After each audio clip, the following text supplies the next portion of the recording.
This is a CBS 4 News update. Good morning. I'm Lauren Pastrana. More fallout following the deadly school shooting at Marjory Stoneman Douglas High School. Disgraced school resource deputy Scott Peterson says he did nothing wrong during the Parkland tragedy.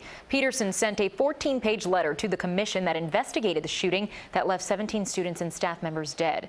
In it, Peterson says he was made a scapegoat for the shooting and that he didn't know where the shots were coming from during the shooting. Peterson said his actions, quote, were consistent with my training and based on my real-time intelligence on the scene.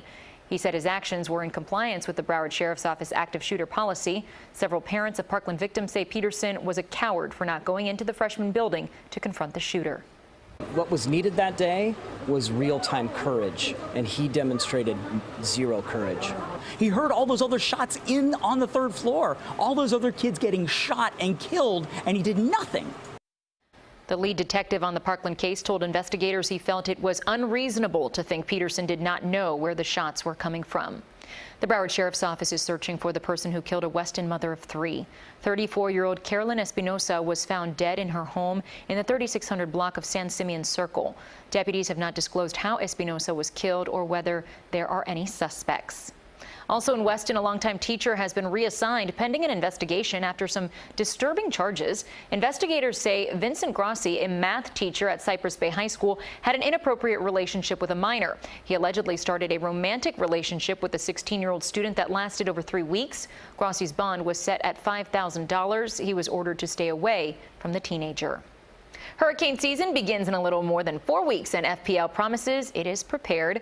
We were at FPL's command center at Riviera Beach yesterday, where workers took part in their yearly storm drill. There was a simulated storm, simulated news coverage, and the response that would come with the real thing. The key to being prepared is to drill as realistically as you can, to incorporate all the lessons learned from the storms that have hit us here previously.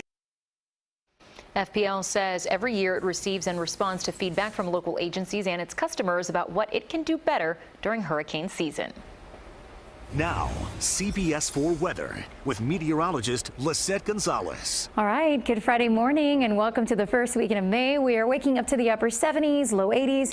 It's a warm and humid start, and we are seeing a few showers out there, nothing in comparison to yesterday, but some downpours have been impacting portions of Broward, including Hillsborough Beach. Now that showers lifting northward, we just had some wet weather around Fort Lauderdale and still dealing with some rain north of Hard Rock Stadium and near Miami Gardens. Breeze out of the east-southeast, 6-12 miles an hour, and temperature soaring to the upper 80s, low 90s today. It will be steamy, summery feel, and we'll see the possibility of the afternoon storms developing through the evening hours, so hang on to the umbrella. If you're headed to the beach, be careful as we have a moderate risk of rip currents, and also don't forget the sunblock, plenty of water, UV index extreme, and also for boaters, no advisories, thankfully. Winds southeast 10 to 15 knots, seas 2 to 4, a moderate chop on the bays. Tonight, some storms, warm and muggy, 76 degrees. As we head into your weekend, highs soar to 90. It'll feel more like the upper 90s and hundreds, so make sure you're drinking plenty of fluids, staying hydrated, and keep the rain gear close. We're going to see the chance for afternoon and evening storms Saturday, and even for your Cinco de Mayo plans on Sunday.